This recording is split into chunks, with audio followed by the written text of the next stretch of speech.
As a young woman, Gertrude, or Biddy Chambers, was beginning to find her way in life. At one point, she had an opportunity that excited her, and the author of this book, Mrs. Oswald Chambers, writes that she had every expectation of a God-directed and exciting future. What a great sentence. This was before she had even become involved with Oswald. It was not a ministry in a church or evangelistic sense that she was excited about. She was simply excited that her God was directing her along the way. What do you think of when you consider the future? Do you have every expectation that the future ahead of you will be exciting and God-directed? Of course, it will only be God-directed if you follow God, if you seek His will, walk in His ways, and live in relationship with Him and His people. It will only be God-directed if you yield to His directing. Men are famously bad at taking directions.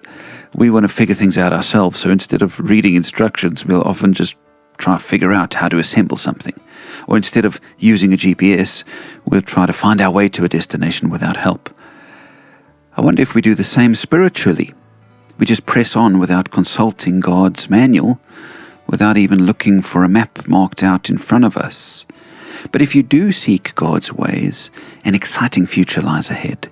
Whether you are young and starting a career, or close to death and awaiting a new chapter with God in another dimension, there is excitement if your future is with God. Without God, there is limited excitement. Without Him, there might be some excitement, sure, but it is not lasting excitement. It is temporary and will ultimately come to nothing.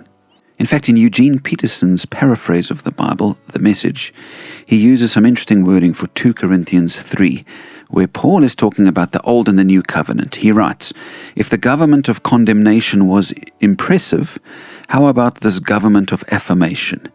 Bright as that old government was, it would look downright dull alongside this new one. If that makeshift arrangement impressed us, how much more this brightly shining government installed for eternity. With that kind of hope to excite us, nothing holds us back." That's 2 Corinthians 3 verses 9 to 12 in The Message. Are you excited at the hope of living in the new covenant with your faith in Jesus and your trust in God who hasn't condemned you, but has saved and redeemed you?